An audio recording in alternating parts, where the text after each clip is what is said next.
What is going on, everybody? It's Alex coming back with another video, and today, per the request of SteelPen21, we are doing the Steelers records predictions. I did not get dressed up for this video. I know. I'm sorry, y'all. I'm in the middle of the interviews. It had about 7 or 8 interviews in the past 48 hours, so got another one after this. So I just want to make some good content for y'all before I leave. Again, I'm going back to California, so we actually might not have much of an echo. I know you guys said that you haven't really heard too much of an echo, which is awesome because I am right now trying to be able to get money rather than spend it on stuff. So I really appreciate you guys for always supporting me. I know that the channel has stopped exponentially, and it's perfectly fine. We haven't had a new sub since like May 5th, but that's okay because the ones that really care are the ones that stay, and I don't really give a crap about the other people. So always, of course, drop your video ideas down below. I do take screenshots of them. Fun fact, I do have a full photo album of your video ideas, which I will be putting to use as soon as I get the time / capabilities to do so. So without further ado, let's talk about the team. Steelers, of course, we got to talk about the quarterback, Big Ben Roethlisberger, who is eating up an enormous amount of our cap. I mean, he actually did take a pay cut, so God bless, but he's still taking up a good chunk, especially for how he's been playing. But looking at the other quarterbacks, I mean, we got Dwayne Haskins on the roster. If he can get his act together, I mean, he was supposed to be the number 6 overall pick, right? He was pretty much guaranteed to be that. Of course, I am going to unprofessionally close and show you guys what I do behind the scenes. But there is potential there with Dwayne. If he gets his act together, I know Tomlin's probably his best shot. So this is the last shot in the NFL. Mason Rudolph is complete buns. Obviously, they gave him a 1-year, $5 million deal just to be there just in case, because he has the ability to at least win a game. And then, for God's sakes, there's Josh Dobbs. So let's talk about the rest of the squad. Wide receivers starting right now. We'll go into running backs after tight ends. But obviously, you got Juju, Chase, Deontay Johnson as our top 3. James Washington in there as well. It's an elite squad. Obviously, you have Anthony Johnson out of Buffalo as a backup. That's a pretty good sign, right? So I'm a big fan of the wide receiver core. I just think that Chase needs to become the wide receiver 1 because I don't think Juju is, and that's the reason why a lot of teams weren't willing to pay him like that. It's not just the COVID year. It's also the fact that he's not good enough to be a number 1. And we saw that. He's an excellent number 2, and he can play at number 1 level as a number 2 wide receiver. But Chase Claypool is the future. He's our guy. So I'm a very big fan of having Chase be the leader of the squad. Looking at tight ends, you got Ebron Gentry. But the most important guy, Pat Freiermuth. I love that pick, honestly. At the start, I was like, why couldn't we get a tackle? But then it was like, okay. If I'm not mistaken, they actually misspelled Freiermuth on here. There's an extra E after the I. But, Pat Freiermuth is a beast. And he is a Steeler. He's a big-ass blocker, too. I love it. He's going to be an excellent check-down weapon. I think he was the perfect replacement for Vance McDonald. That was my comp for him. So it was a perfect scheme fit. It's desperately what Ben needs. If he's not getting alignment, at least give him something to be able to check the ball down when pressure comes in. And then looking at the running back situation is not pretty, except for Najee. You gotta love Najee. We desperately needed it. That was like a lock pick from like a million years ago. Najee's an absolute stud. He just has some tread worn off, but that's okay. That's perfectly fine because I think Najee's going to be able to play in the Steelers offense very well. And even if it's for one contract, I know that he's going to be able to light it up. So best of luck for Najee Harris on a team that has a pretty terrible offensive line. Speaking of, let's talk about it. So obviously starting at left tackle right now, if I'm not mistaken, is Zach Banner. You got Okorafor is there as well. And then we also have Dan Moore from Texas A&M. So we have a group of guys who are not great. That's our big issue. Chikuma, I like how they say Chucks. Okorafor is definitely solid enough to be able to make some starts, but most of these guys should just be swing tackles as they have been in the past. Obviously, the offensive line has gone down dramatically. Obviously, making sure that I'm not missing any left tackles or anything, which I am not, so that kind of hurts, obviously, but that's our biggest issue. And that's why we got Dan Moore. Apparently, according to NFL scouts, he has starter potential. So good pick by them. I honestly think that they should have went after Stone Forsythe. That's my idea, but whatever. David Castro and Kevin Dotson are an amazing guard duo. I love that so much. And you got Kendrick Green here to be our center. So the interior of the offensive line is okay. It's fine. It's just those tackle spots, which with an immobile guy like Ben, I'm a little bit concerned, and I assume that's probably why they brought Josh Dobbs in case they do need to have more of a mobile quarterback deal with that pressure, which I don't know if I'd want him to be the one dealing with pressure. So let's check out the defense. Of course, I scrolled away from the spot I would want to start talking about, which is the defensive front. Cam Hayward is a beast. You got Stephon Tuitt in there. We got actually I forgot, we got like Loudermilk. Yeah. So he can actually be a potential pass rusher in there. But obviously we run a 3-4, 4-3 hybrid. Stephon Tuitt is going to be making a big impact. Tyson Alualu, I thought he wasn't on the team. I thought he went back to the Jaguars, but that's an excellent re-signing if that is the case. Obviously, Quincy Roche is going to be an excellent guy. I don't think he's going to play D-end. I think he's going to be playing that outside linebacker spot, given his weight at 240 pounds. Isaiah Buggs, I love that pickup a couple of years ago. Or maybe might have been even last year. He's going to be an excellent addition as an actual defensive end. We have a bunch of dudes who probably won't be making the team, but this squad is actually not as bad as we think. Carlos Davis as well. For some reason, I have a weird feeling he might have been from Auburn, but you guys have to correct me on that one. We have a good squad. That's the bottom line. We have a good defensive front, as we always have. And that's pretty much the only reason why the Steelers have been really competitive, which is unfortunate. But we got to talk about, obviously, I forgot to mention Derek Watt on the offense. Whoopie-doo. Talk about the linebackers. I want to look at the outside linebackers because we're talking about pass rushers. TJ Watt, Alex Highsmith. Both those guys are definitely going to be great starters. I think Roche is going to be their backup rotation guy, kind of taking the place of where Bud Dupree was, is Alex Highsmith. And then, obviously, Alex Highsmith replaced by Quincy Roche. The Steelers had a pretty damn good draft. They had some ups and downs. I thought Loudermilk wasn't a great pickup, but I'd be very happy to be proven wrong. Obviously, looking at the other linebackers, we have the best of the bunch. I'm trying to find him. There we go. Devin Bush. I thought we didn't have Vince Williams. He might have returned, though. So, hey, if that's the case, I love Vince being there as support. Big fan of that.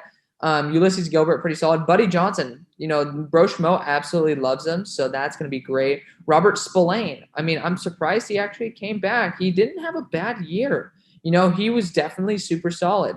We have a bunch of guys who are pretty much no names, but they have actual potential. Ulysses Gilbert as well. So big fan of that. Obviously, Cameron Canaday is actually been a pretty good long snapper for us, so just have to give a quick shout out to him. Looking at the other positions, which include corner, but I'm just going to go up to safety because just for the sake of your guys' eyeballs, you got Minka, you got Terrell, you also have Lamont Wade, Antoine Brooks. You got a bunch of guys. Marcus Allen, speaking of, we got 2 Penn State safeties right there.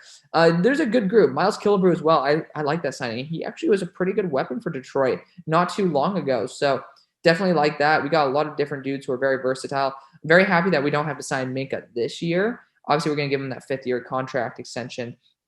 Terrell Edmonds will probably re-sign for a very cheap contract, which is going to be very nice because he can definitely play that linebacker spot if needed. He just hasn't been the first-round dude, which everybody thought he was not going to be. But, Steelers are going to be Steelers, right? Now we're going to look at these cornerbacks because, of course, we are going to be finishing off the defense with that. Oh, forgot about to talk. Well, we did talk about center. B.J. Finney also is going to be there with Kendrick Green. So I actually like B.J. Finney being still on the roster. Regardless, cornerback-wise, this is where we're hurting. Joe Hayden's our true number 1. He's getting old, so that's a little bit of a sucky situation, but we don't have a number 2 at all. Trevor Williams, I believe, is going to be a solid slot guy for us as a backup. Steven Denmark, wow, the athletic freak who got drafted by Chicago. Surprised that he's on the roster. I like that. He had like a 47-inch vert or some shit. That was crazy like that. But regardless, we got Shakir Brown, who we got UDFA. Love that. Trey Norwood, thought it was a reach, but honestly, if you swap both of these guys, I'd be happy. Justin Lane hasn't really come into his own yet.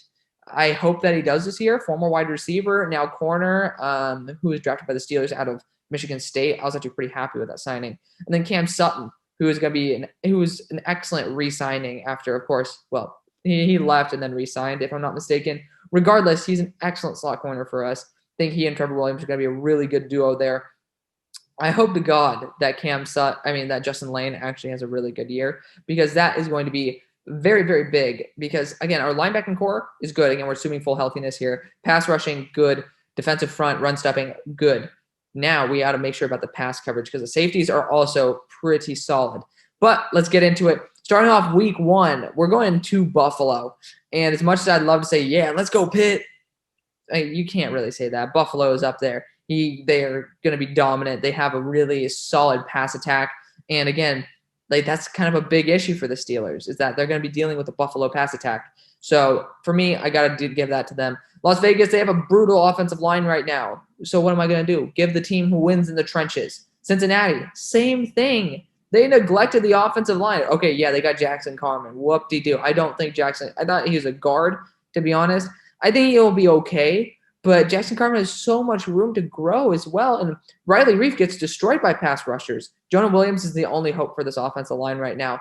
I'm giving this one to the Steelers as well. There's a lot of hope for Cincinnati because they, of course, could beat Pittsburgh because for some reason Pittsburgh doesn't compete very well in their own division. But we're assuming Ben's going to stay healthy and stay strong as well as the rest of the team. So next, Pittsburgh going to Green Bay. It just really depends on the quarterback. Again, we're going to have to come back to all these Green Bay games. This is why I'm going to be doing the NFC North last. But for right now, if Aaron Rodgers is there, you're in Lambeau Field on Sunday. Is that a Sunday night game? No. But he's still going to win. I always choose really the home team, especially if they win in the trenches. So that's that. Denver, Pittsburgh. So this is actually going to be a tough game, in my opinion, even though Drew Lock is kind of buns. You have an elite wide receiver core, a solid enough offensive line, even though you just lost Jawan James. That's a bit of a hurt. But you have a really good run game, a solid-ass receiving core, and a good pass rush against a weak Pittsburgh offensive line. So there's definitely some like potential here for a Denver upset. And I might call it, but I'm not going to. I think I'm going to still stick with the home team right now. Seattle's going to beat Pittsburgh, though, just because Seattle is Seattle. They know how to just randomly win. Pittsburgh fully rested going into Cleveland, though. Cleveland has an amazing offensive line and defensive front. They're loaded. I'm choosing them once again to beat Pittsburgh and just completely kick ass, even though Pittsburgh is fully rested. Chicago, Pittsburgh. This is an interesting one because Chicago lost both their left and right tackles, only replaced it with one right tackle. I think that's going to be a big hole because on the left side, that's where TJ Watt mostly pass rushes.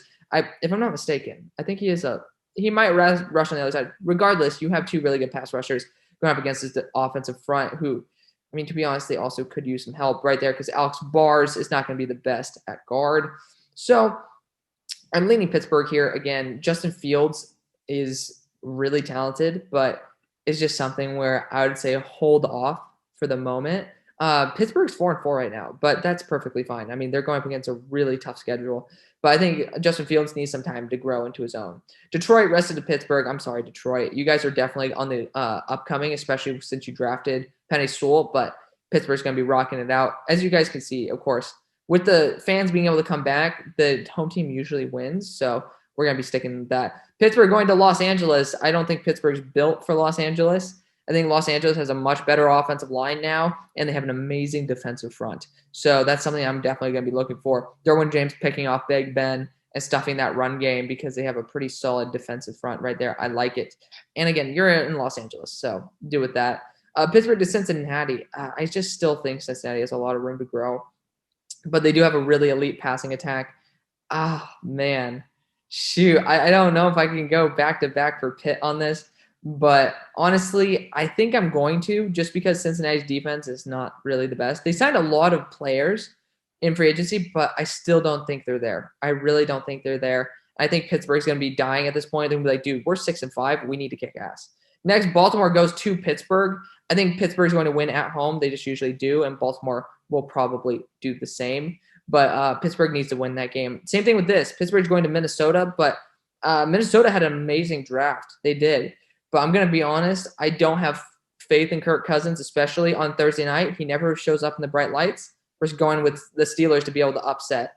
Tennessee, Pittsburgh. Tennessee lost so much, guys. It's ridiculous, like honestly. And they decided to go with Caleb Farley, who might not even be playing. Obviously, assuming full healthiness, he'll be playing. But Pittsburgh's going to take that one easily. We're going to be on a win streak here, but of course, can't let Kansas City's going to smash Pittsburgh's dreams right there. That's just the way it rolls. Cleveland going to Pittsburgh, though.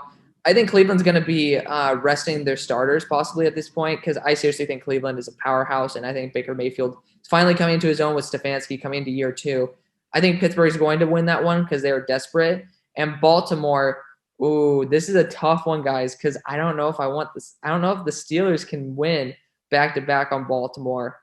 And they usually do, but the Steelers' offensive line is not good enough. We don't know if the Steelers are going to make the playoffs yet, but for the time being, they are 10-7. They have a hard schedule. I had to have them upset a couple teams. Like Minnesota has a really good roster there. Cincinnati, they had to sweep them. But, I mean, this is a game that's a toss-up for me. I could see Pittsburgh beating LA. But still, I mean, that's interesting. But I just don't know if I fully believe in the Steelers right there. So let me know what you guys think. I want to thank you guys so much for watching. I'll see you on the far side. Peace.